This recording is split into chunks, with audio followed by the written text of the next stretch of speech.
guys, thanks for joining us on Family Life today here on YouTube. Make sure you subscribe. You don't want to miss any episodes, so hit the little bell and you'll get notifications and you won't miss anything. And if this encourages you, like it and share it with your friends. Yeah, share it with your friends. Yeah, welcome to Family Life today.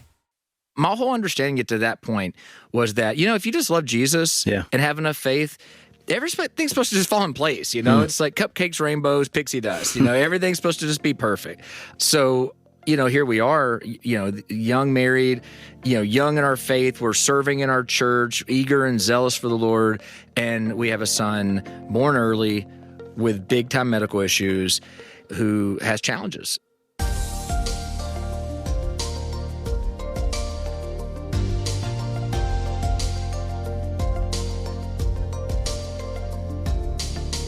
Welcome to Family Life Today, where we want to help you pursue the relationships that matter most. I'm Ann Wilson. And I'm Dave Wilson, and you can find us at FamilyLifeToday.com or on our Family Life app. This is Family Life Today.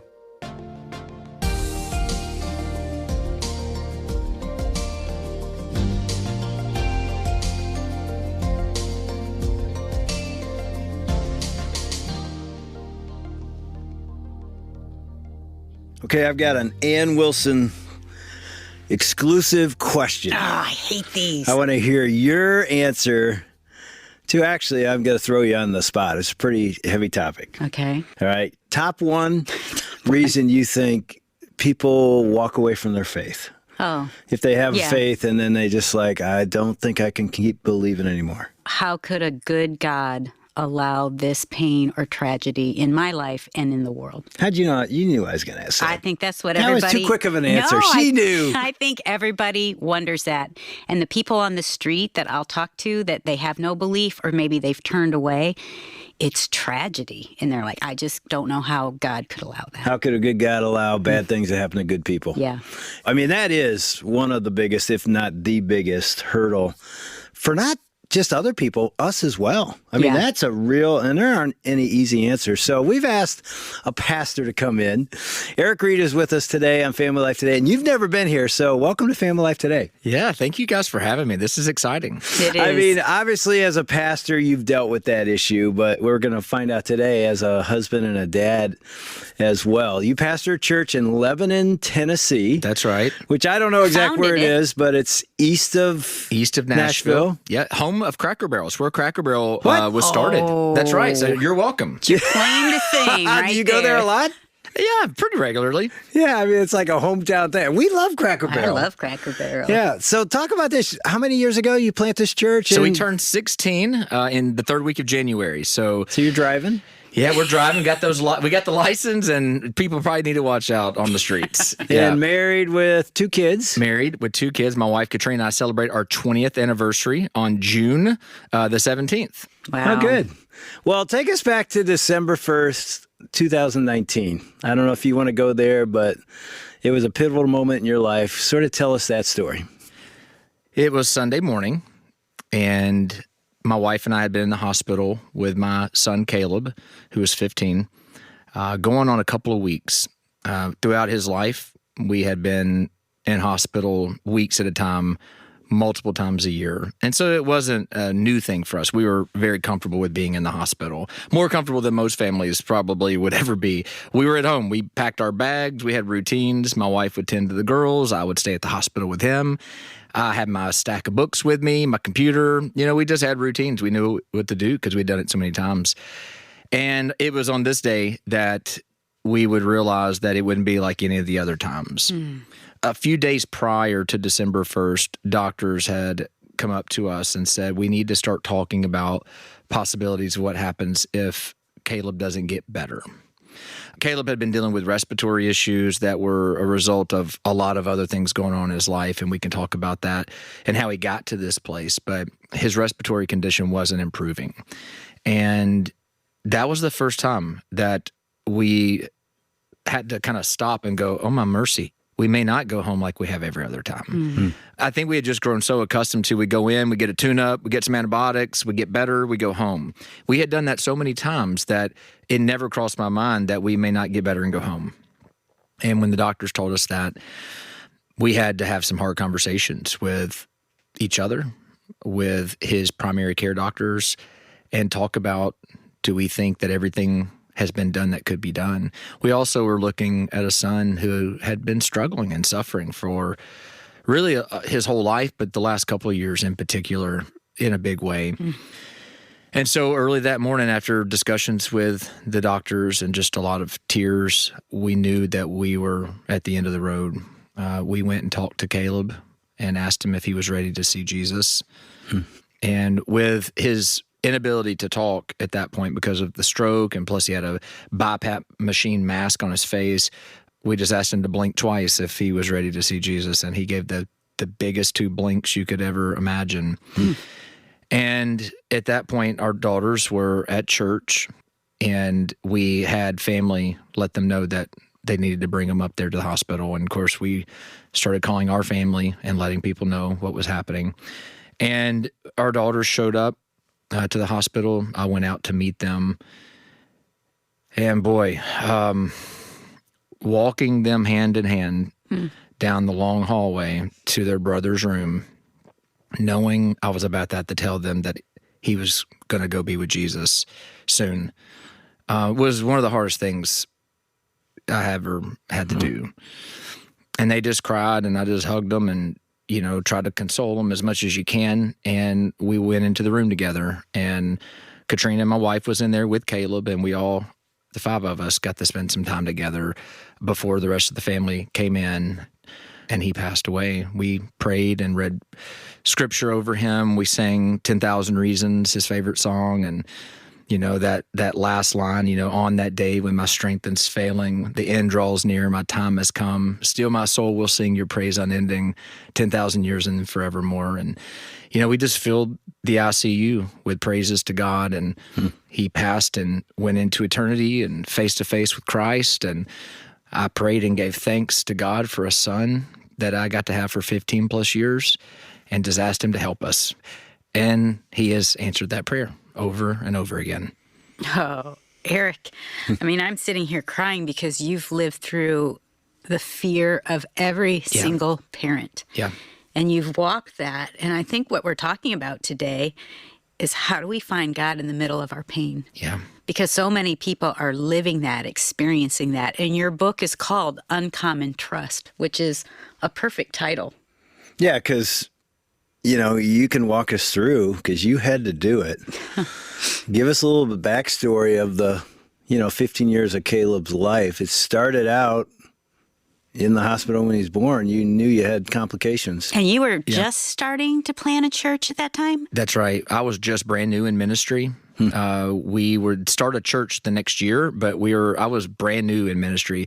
I didn't have much theology under my belt, I had a lot of love for Jesus and a zeal, And you didn't grow up in the church. I didn't. I would go to church with my grandmother when I spent the night with her on Saturdays as a kid. And that was it for church. That was sort of a you have to go to church with me deal? Yeah, but I loved not being at my own house and spending the night with her. So it was like, okay, I get to go to church with Gan, And so it wasn't that I minded church, but it was just something that I did with grandma. My parents didn't go to church. And so it was one of those things where not a lot of grounding, not a lot of depth or understanding. Certainly. Perfect candidate to start a church, right? Just the perfect pastor you would want.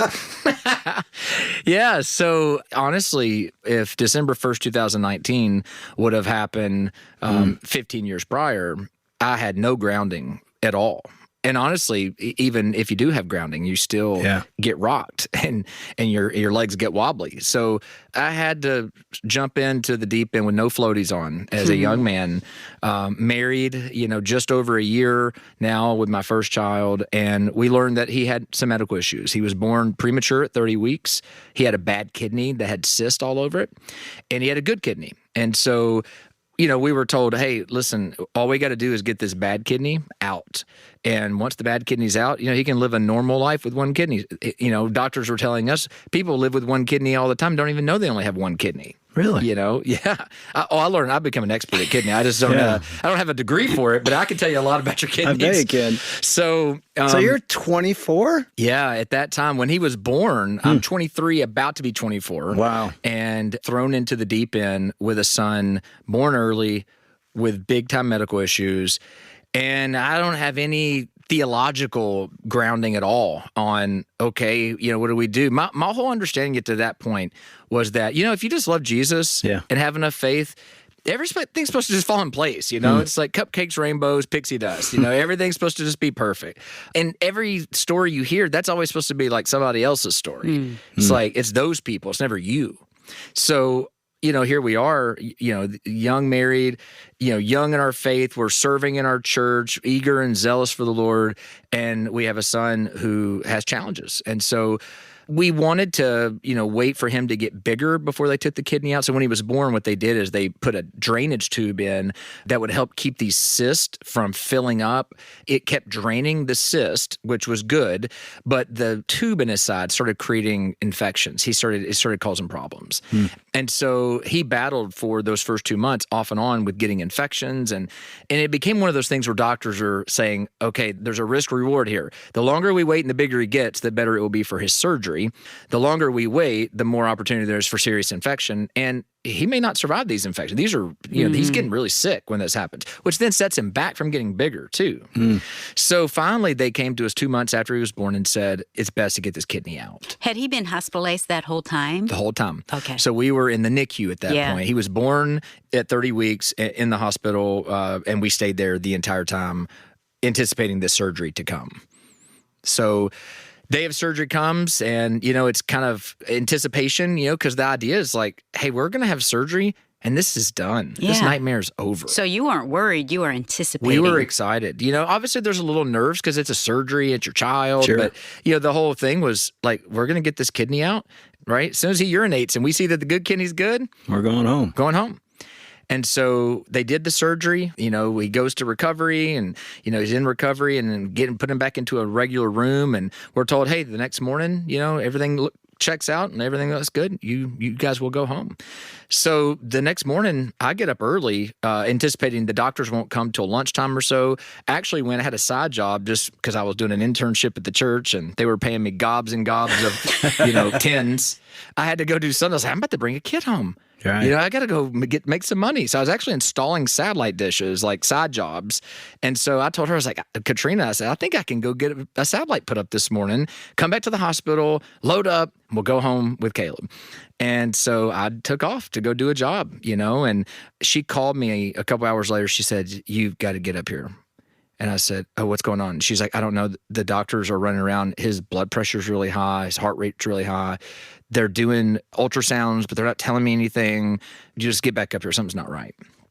And of course, I immediately go back, and it's like a 35-minute drive, and it's the longest drive of my life. I'm just like, I'm praying. I'm like, God, I don't know what this means. I don't know what's going on. Please be with my son, be with my wife, and I felt so helpless. I was like, I can't get in here any quicker. I'm just sitting here. I'm crying and I'm praying. I don't even know what I'm praying for because I don't know anything. I don't know what's wrong. Wow. And so I just felt so helpless. I'm crying out, and I get to the hospital, and that's where we eventually learn the surgeon comes in and he says, I don't know any other way to say this, but there's been a mistake on the surgery. And instead of taking just his bad kidney out, we have accidentally removed his good kidney as well. So they took out both kidneys. Both kidneys were taken out in the surgery. And so the way that happened was his kidneys, he had what was called horseshoed kidneys. They didn't know it at the time. He had what's called horseshoed kidneys, which if you're, for listeners to imagine, think about if I held my fist together and then I linked them together with my pinky fingers, right? That idea that those two kidneys represented by my fist are connected. And now instead of fists, think about little bitty thumbnails because this is a little bitty baby who's preemie. So they were connected together and then folded on top of each other. Oh. So when they go in to take the kidney out of his body, when they go in for the surgery, they look in and they see the bad kidney facing them. And they see the cyst and they go, okay, there it is. And they go to remove it, not realizing that with that bad one is the good one connected to it. Could they have separated them? No, once it's out of the body, it's done. No, I mean, if they had known. If they would have known, they could have. They could have. But nothing that had been done up to that point in terms of testing and, all those things picked up the fact that was the case. Oh, so you're sitting in this hospital Sitting here in the room with him sitting beside us, blood pressure levels, 200 over 100 blood pressures, 240 over 130 kind of, stroke level blood pressure. They say this to you and your wife. Yes. What do you feel in the moment? Numb. And the surgeon was so heartless, even when he said, it's unfortunate. He literally used those words. Those were his exact words. And looking back, and there's a story even about, you talk about a journey of having to learn to forgive him. His bedside manners were non-existent. And I'm sure he was stunned. I'm sure he, too, was in a place of unbelief of what had happened. But his deadpan delivery and his, it's unfortunate, felt so indifferent. It felt so calloused that when he left the room, we just looked at each other like, and I was so naive at that point, and I was just like, but what does that mean? Like, can they put it back in? Like, I'm so naive at that point. I don't have any reason to know about kidneys. Right. It's like, I got them, I think, so I don't need to know anything particular, right? And so I knew nothing. And my wife looked at me. She understood the full implications. She says, you can't live without kidneys, Erik. And that's when it hit me. And then the next question is what can we do? That your mind immediately goes to solution. What can we do? What's happening? What's the next step? And so we end up having a meeting later with a team of doctors and hospital administrators. And it was me and my wife and at a conference table full of very important people. And they're asking us and discussing with us what we want to do. These 24-year-old kids. Never had a child. Don't know anything about life. And they look at us and they say, we've got two approaches. They said, we can do something we've never done with a child this size. And this is at one of the top hospitals in the country. Or we can do nothing. Wow. And I said, what does that mean?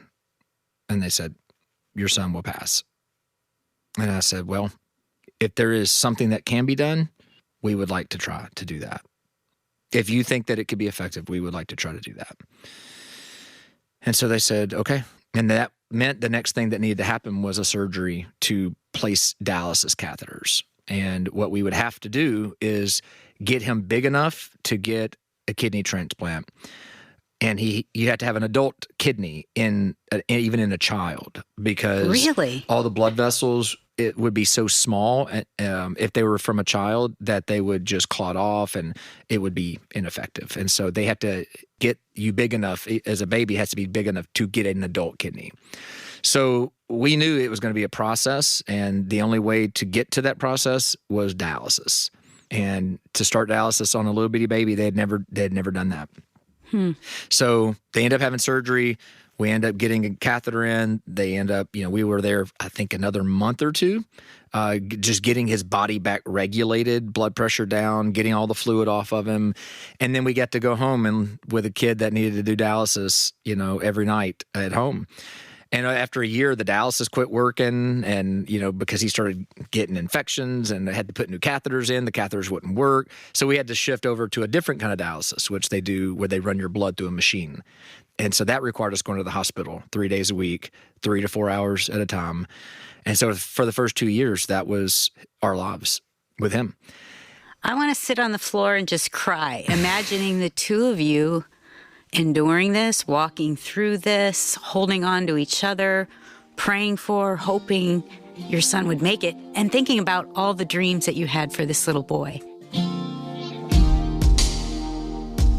You're listening to Dave and Ann Wilson with Erik Reed on Family Life today. We're going to hear Erik's response in just a minute, but first, we'd love to send you a copy of Erik's book, Uncommon Trust, Learning to Trust God When Life Doesn't Make Sense. And I think we've all been there. It's our gift to you when you make a donation of any amount this week to support the work of Family Life today and become a partner.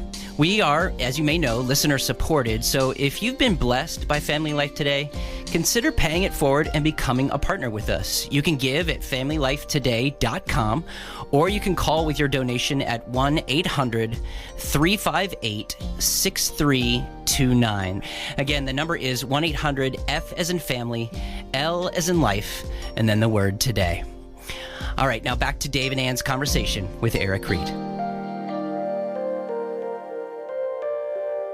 I grew up imagining having a son.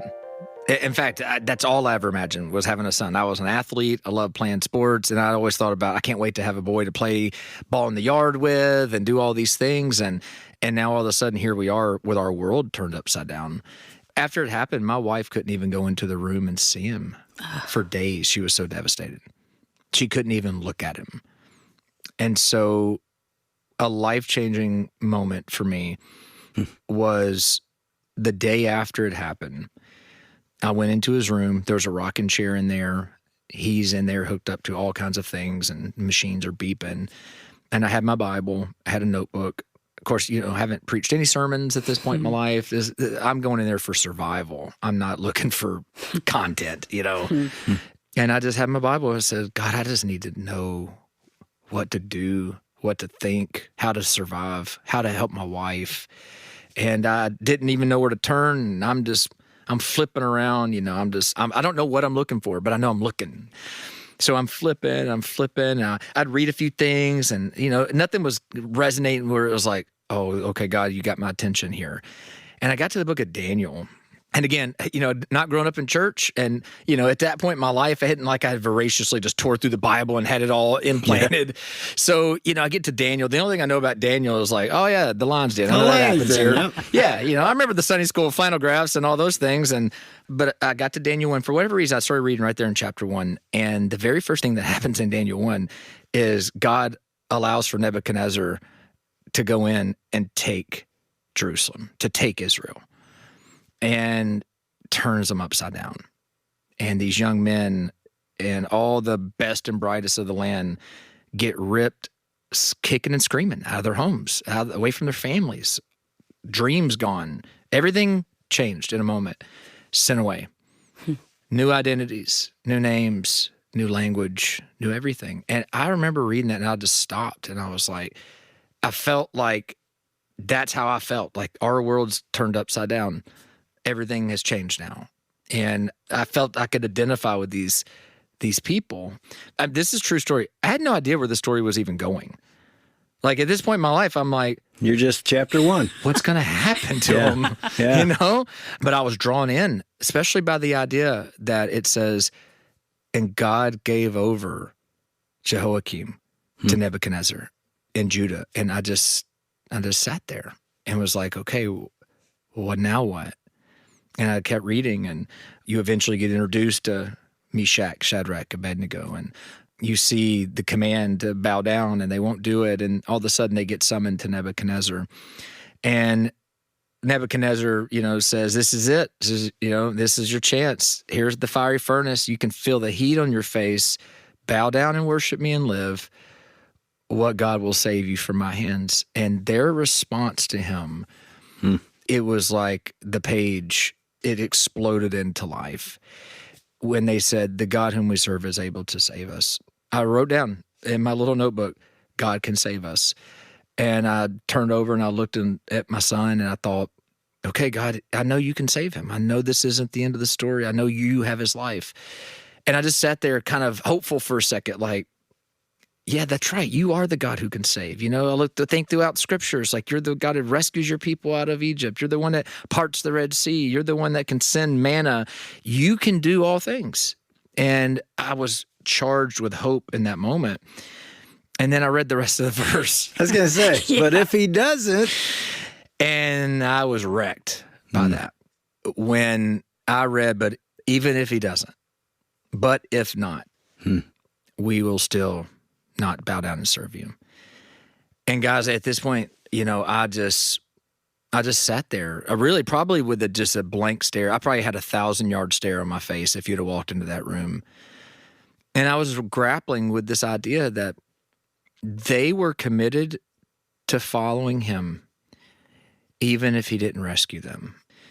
And I was wrestling with this. I loved the idea that our God can save us. I was like, why didn't you just put the period there? Yeah. Right? Why not stop? You're cheering like, just to stop that right there is good enough for me, And I just started to really work through, like, there's something in the theology of Shadrach, Meshach, and Abednego that understood God could absolutely save them, but that God was under no obligation to do it. And here's the thing, and that did not anger them. They were resolved and surrendered to say whatever he wills. And guys, I'll just be honest, I wasn't there in my life. I could grasp with my mind exactly what they were saying. My heart could not comprehend. Why wouldn't God rescue my son?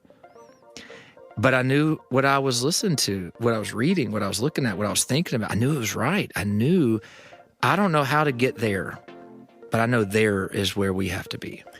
Yeah, we don't have time to tell the rest of the story now, so you're going to have to stay tuned for day 2, because we got to go to how did you get to uncommon trust?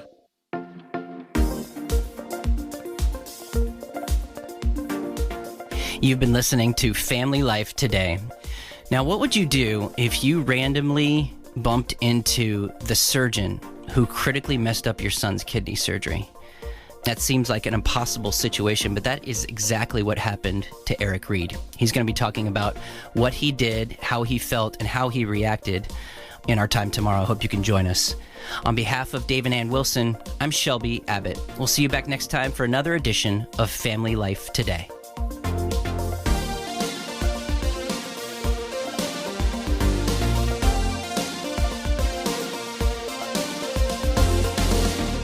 Family Life Today is a production of Family Life, a Cru ministry, helping you pursue the relationships that matter most.